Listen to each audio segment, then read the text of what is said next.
السلام علیکم ورحمۃ اللہ وبرکاتہ۔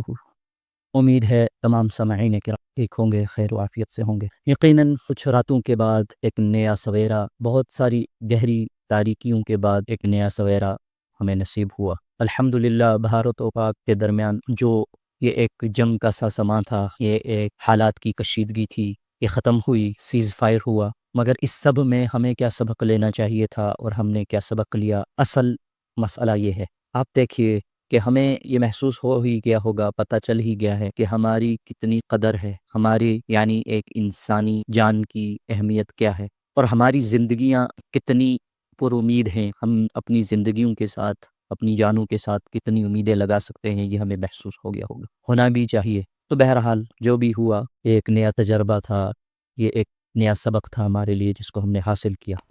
بہت سارے لوگوں کے خون پسینے کی کمائیوں کا بیڑا غرق ہوا، بہت سارے لوگوں نے اپنی جانوں کے نذرانے پیش کیے، وہ چاہے سویلینز ہوں، وہ چاہے افواج کے لوگ ہوں۔ تو بہرحال اس سب کا حاصل یہی ہے کہ اللہ تعالیٰ نے ہمیں قرآن مقدس میں جو ارشاد فرمایا ہے، انسان فسادی ہے، یہ فساد پھیلاتا ہے، اس کا ہم مصداق ہوئے کہ یقیناً ایک انسان دنیا میں فساد پھیلانے والا ہے۔ مگر اسی انسان کے متعلق اللہ تعالیٰ نے قرآن مقدس میں فرمایا تھا کہ میں جو جانتا ہوں وہ تم نہیں جانتے۔ تو بہرحال اللہ تعالیٰ کی منشا یہی تھی اور ہو گیا جو ہونا تھا۔ ہمیں اللہ تعالیٰ نے دنیا میں امن، چین، سلامتی اور اپنی عبادت، اپنی توحید کی دعوت کے لیے پیدا کیا ہے۔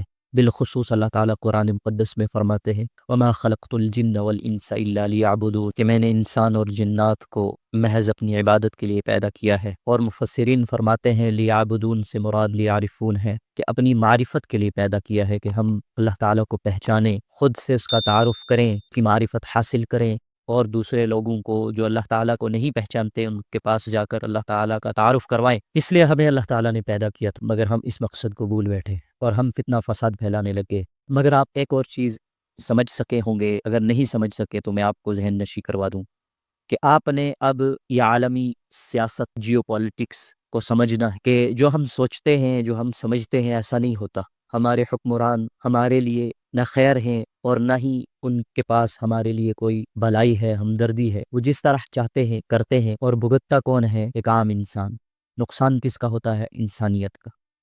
اور ہم اور آپ دیکھیں کہ اس پورے جنگ کے سے ماحول میں ہم بہت ساری چیزوں کو بھول بیٹھے تھے جو ہمیں دوبارہ سے ریوائز کرنے کی ضرورت ہے، ریمائنڈ کروانے کی ضرورت ہے ایک دوسرے کو۔ وہ یہ ہے کہ ہم اس حقیقت کو انکار نہیں کر سکتے کہ جو عالمی سطح پر مسلمانوں کے ساتھ ہو رہا ہے، بالخصوص ہمارے مسلمان جن کے لیے ہم نے تحریکیں چلائی، جن کے لیے ہم نے دعاؤں کا اہتمام کیا، ہمارے علماء کرام نے اپنے آپ کو داؤ پر لگا کر، اپنی عزتوں کو داؤ پر لگا کر، اپنی جانوں کو داؤ پر لگا کر حق کا پرچم لہرایا، حق کی بات کی، ان لوگوں کو ہم نے نہیں بھولنا۔ اور اگر میں سمجھ سکا ہوں تو شاید اس سب کا مقصد یہ بھی ہو سکتا ہے کہ ہماری نظریں اس جانب سے ہٹ جائیں، ہماری نظریں کہیں اور لگی رہیں اور پیچھے سے کچھ اور کر دیا جائے۔ اور یہ قیامت کے قریب کا وقت ہے، قیامت بہت قریب ہے، حالات جیسے ہمیں نظر آ رہے ویسے نہیں ہے۔ یہ ہمارے ساتھ دجل ہو رہا ہے، ہم دجالی دور میں زندگی گزار رہے ہیں، ہمیں دکھا کر کچھ کیا کچھ جا رہا ہے۔ ہمیں جس پردے پر ایک فلم چلا کر دکھائی جا رہی ہے، اس پردے کے پیچھے بہت سارے حقائق ہم سے چھپائے جا رہے ہیں۔ ان حقائق کو ہم نے اس پردے کے پیچھے سے ظاہر کرنا ہے، اس کے اوپر غور و فکر کرنی ہے، اور اپنے مفکرین، جو لوگ فکر مند ہیں، حقیقی معنوں میں بحث و مباحثے کرنے والے نہیں، ظاہری اور جعلی انٹلیکچوئل نہیں، جو حقیقی معنوں میں انٹلیکچوئل لوگ ہیں، ان سے ہم نے اپنا رابطہ رکھنا ہے، ان کی صحبتوں میں بیٹھنا ہے، ان سے سیکھنا ہے کہ ہمارے ساتھ یہ کیوں ہوتا آ رہا ہے اور اس کا مقصد کیا ہے، حالات کیوں سنگین ہوتے جا رہے ہیں، ہمارے اوپر زمینوں کو کیوں تنگ کیا جا رہا ہے۔ بالخصوص ہمیں اپنے ملک کے اوپر نظر رکھنی ہے، اپنے ملک میں امن، چین، سلامتی پرچم کو چھوڑنا نہیں ہے ہاتھ سے۔ ہم نے اپنے حقوق کو خود حاصل کرنا ہے، اور ہم نے کسی بھی ایسی جماعت، فریق کو اپنے ووٹ کے ذریعے سے، اپنی کسی بھی سپورٹ کے ذریعے سے اقتدار پر نہیں لانا ہے، جو کل ہمارے لیے، انسانیت کے لیے، ہمارے اسلام کے لیے ایک مشکل مصیبتیں، پریشانیاں پیدا کریں۔ بہرحال حق بلند ہو کر رہے گا۔ اللہ تعالیٰ قرآن مقدس میں فرماتے ہیں قُلْ جَاءَ الْحَقُّ وَزَهَقَ الْبَاطِلُ إِنَّ الْبَاطِلَ كَانَ زَهُوقًا۔ نبی اکرم صلی اللہ علیہ وسلم سے فرمایا کہ آپ کہہ دیجئے جب حق آتا ہے تو باطل بھاگ جاتا ہے، اور باطل ہے ہی بھاگنے والی چیز، کہ باطل جھکنے والی چیز ہے، باطل ختم ہونے والی چیز ہے، باطل چند دنوں کے لیے آتا ہے، اس کے بعد بہرحال ایک نیا سویرا آتا ہے، جو حق کا سورج طلوع ہوتا ہے، اس کے ذریعے سے یہ اندھیرا چاک ہو جاتا ہے۔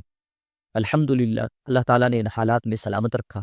جو لوگ ہم سے جدا ہو گئے، اللہ تعالیٰ ان کو جنت الفردوس میں جگہ نصیب فرمائے، مقام علیین عطا فرمائے، اور جن لوگوں کا مالی نقصان ہوا ہے اللہ تعالیٰ ان کے ساتھ مدد نصرت کا معاملہ فرمائے۔